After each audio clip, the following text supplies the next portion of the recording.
ఈ రాత్రి కాల సమయమున పరమందున్న తండ్రికి స్తోత్రము కలుగును గాక. ప్రభునందు ప్రియులారా, ప్రభు పేరట మీకు నా ప్రేమ వందనాలు తెలియజేస్తూ ఉన్నాను. అందరూ బాగుగా ఉన్నారు కదండి. ఉదయ కాలమున వాక్యం విన్నారు. అందులో బట్టి నేను ప్రభువుని స్తుతించుచూ ఉన్నాను. అలాగే ఈ పగలంతయను కాపాడిన దేవునికి ఈ రాత్రి మనం కృతజ్ఞతలు చెల్లించవలసిన వారమై ఉన్నాం. ఈ రాత్రి 1 కొరింథీయులకు రాసిన పత్రిక 1వ అధ్యాయము 9వ వచనములో అపోస్తులుడైన పౌలు గారు ద్వారా ఇవ్వబడినటువంటి మాటను చదువుకుందామండి. మన ప్రభువైన యేసుక్రీస్తు అను తన కుమారుని సహవాసమునకు మిమ్మును పిలిచిన దేవుడు నమ్మదగినవాడు.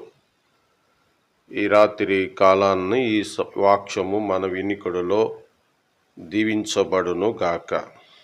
ప్రియులారా, పౌలు తన సువార్త ద్వారా కొరింథీ వారికి తెలియచేయుచున్న గొప్ప ఆదరణ కలిగిన మాట ఏమిటంటే, ప్రభువైన యేసుక్రీస్తు యొక్క సహవాసమునకు పరలోకమందున్న దేవుడు మనలను పిలిచినాడు అని, పిలిచిన దేవుడు నమ్మదగినవాడని, ఆ పిలిచిన తండ్రైన దేవుని గురించి ఇక్కడ తనలో ఉన్న నిజాయితీని చెప్తూ ఉన్నాడు, నమ్మదగినవాడని. ఈ రాత్రి ఒక్క విషయాన్ని మీకు చెప్తాను. మీరు మంచి స్నేహితుడు కదా అని మీ హృదయములో దాచుకోవలసిన మాటను చెప్పే ఉంటారు కదా. ఆ స్నేహితుడు దాన్ని ఇతరులకు చెప్పి మీకు అభ్యంతరాన్ని కలగజేసే ఉంటాడు కదా.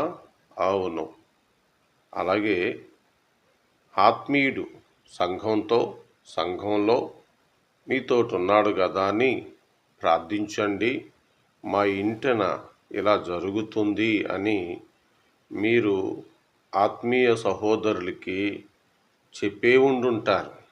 వారు ప్రార్థించి మౌనముగా ఉండకుండా ఆ సంగతులను ఎవరికైతే చెప్పకూడదో వారికి చెప్పే ఉండుంటారు. అవునండి.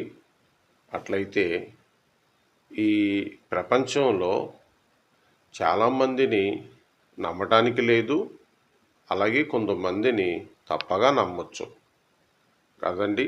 అవును, అట్లయితే డౌట్ లేకుండా ఎవరు నమ్మొచ్చు, ఎవరి మీద ఆనుకోవచ్చు అంటే పరమందున్న తండ్రి అయిన దేవుని యందు మన విశ్వాసం ఉంచవచ్చు, ఆనుకొనవచ్చు.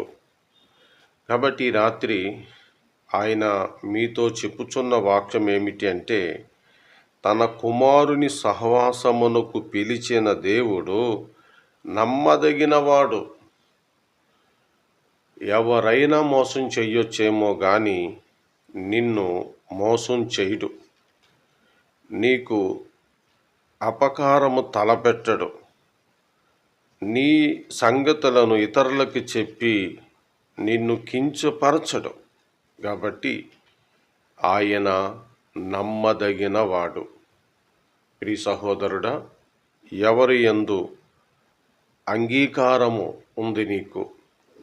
కొంతమంది ఖచ్చితంగా సేవకులకి అస్సలు చెప్పరండి, ఏ మాట చెప్పరండి. కొంతమంది సేవకులకి చెప్పిన తోడనే వారు బహిరంగపు వేదికల పైన మాట్లాడి మీ సంగతులన్నీ ఇతరులకు తెలియజేసేవారు లేకపోలేదు. అలాగని మీరు మీ సేవకులకు చెప్పకుండా ఉండకూడదు. అయితే సేవకులు కూడా ఇలా బహిరంగంగా చెప్పకూడదు. మేము అనేక సంగతులు బహిరంగంగా ఎన్నడూ మాట్లాడలేదు. అట్లయితే ప్రవక్త అయినటువంటి ఎలీషా యొద్ద ఒక శిష్యురాలు ఉంది. తనకు అప్పులు సమస్యలు వచ్చినప్పుడు వచ్చి చెప్పుకుంది. అలాగే ఈ రాత్రి దైవజనుల దగ్గర ఏదైనా చెప్పితే మీ దైవజనుడు ప్రభుతో సహవాసము గలవాడైతే తప్పగా మీ సంగతులు ప్రభు దగ్గర పెట్టి మాత్రమే మౌనముగా ఉంటాడు. కాబట్టి ఈ రాత్రి మీరే స్వయంగా దేవుని యొద్దకు వెళ్ళి అడగండి. సంపూర్ణంగా దేవుని అంగీకరించండి.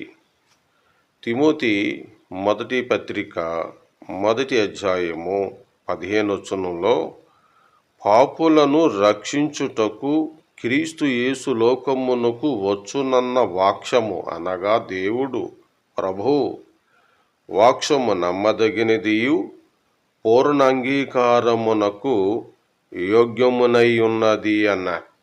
అవును, మరియా యోసేపులు గర్భమందు జన్మించిన యేసుక్రీస్తు మాట నమ్మదగిన వాక్యమని పరిశుద్ధాత్మ దేవుడు పత్రికల ద్వారా వివరించి చెప్పినాడు.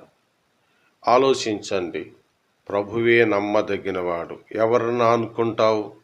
ప్రభు మీదనే ఆనుకో. ప్రభు మాట, ప్రభు వాక్యము నమ్మదగినది. కాబట్టి ప్రభు మీద ఆనుకుంటే నీ కుటుంబంలో గొప్ప మేలులు అనుభవిస్తావు. ఈ రాత్రి నీ పాపముల కొరకు, అపరాధముల కొరకు చనిపోయి సమాధి చేయబడి తిరిగి 3వ దినమున లేచి పరలోకానికి వెళ్ళి నీ కొరకై తిరిగి రాబోతున్న యేసు ప్రభువునందు విశ్వాసముంచుము. నీ సమస్యలు ఆయనతో చెప్పుకొనుము. ఆదుకొను దేవుడు, ఆదరించు దేవుడు నిన్ను తప్పగా ఆదుకొని ఆదరిస్తాడు. ఈ వాక్యము మనందరి వినికుడిలో బహుగా దీవించబడును గాక. ఆమెన్. ప్రేమ నమ్మకమైన మా తండ్రి, ఉదయము నుండి మమ్మలను కాపాడి రాత్రి సమయం ఇచ్చినందులకు స్తోత్రాలు. మీ కుమారుడైన యేసుక్రీస్తునందు దీవించి ఇంకనూ బలపరచండి. ఎవరిని మేము నమ్మలేము, నీవే నమ్మదగిన దేవుడవు. నీ కుమారుని సహవాసంలో మమ్మల్ని అధికింపచేయండి. ఈ దినమందు గల్ఫ్ దేశాల్లో సహోదరులను దర్శించండి. చక్కగా వారు ఆదరణ పొందుటకు సహాయం చేయండి. దీవనకరముగా వాళ్ళు పనిచేసుకొని కుటుంబ అప్పులు, రుణాలు, సమస్యలు తీర్చుకునే కృపను అనుగ్రహించమని ప్రార్థిస్తున్నాం.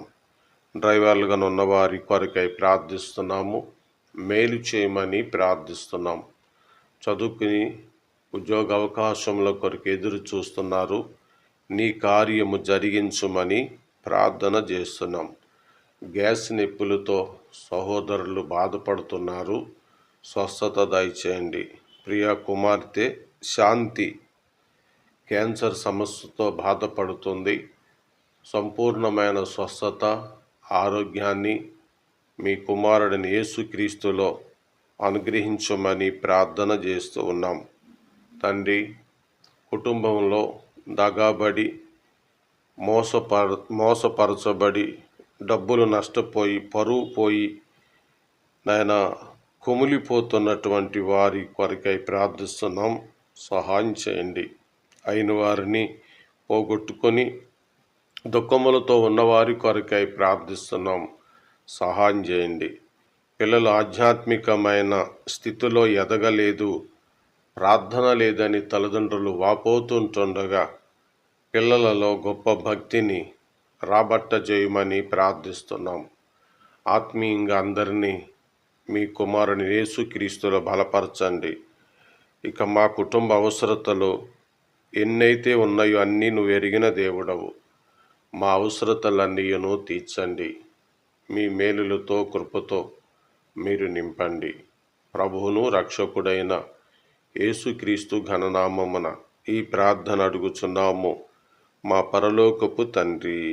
ఆమెన్. ప్రభునందు ప్రియులారా, మా కొరకు కూడా ప్రార్థించండి. మీరు ప్రతి రాత్రి, ప్రతి ఉదయమును ప్రార్థన కలిగి ఉండండి. ప్రభు త్వరగా రాబోతున్నారు, సిద్ధంగా ఉండండి. మీకు వీలైతే ఇతరులకు షేర్ చేయండి ఈ మాటలు. ఓకే అండి.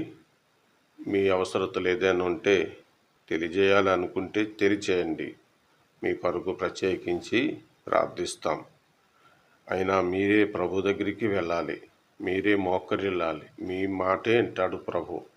కాబట్టి విశ్వాసంగా ప్రార్థించండి. ఇక ఉంటానండి. ఈ రాత్రి మన తండ్రి అయిన దేవుని దయ, ప్రభువైన యేసుక్రీస్తు కృప, పరిశుద్ధాత్మ యొక్క సహవాసం ఇప్పుడు మరెల్లప్పుడూ సదాకాలము మనందరికీ తోడై ఉండి నడిపించును గాక. ఆమేన్. అందరికీ గుడ్ నైట్ అండి.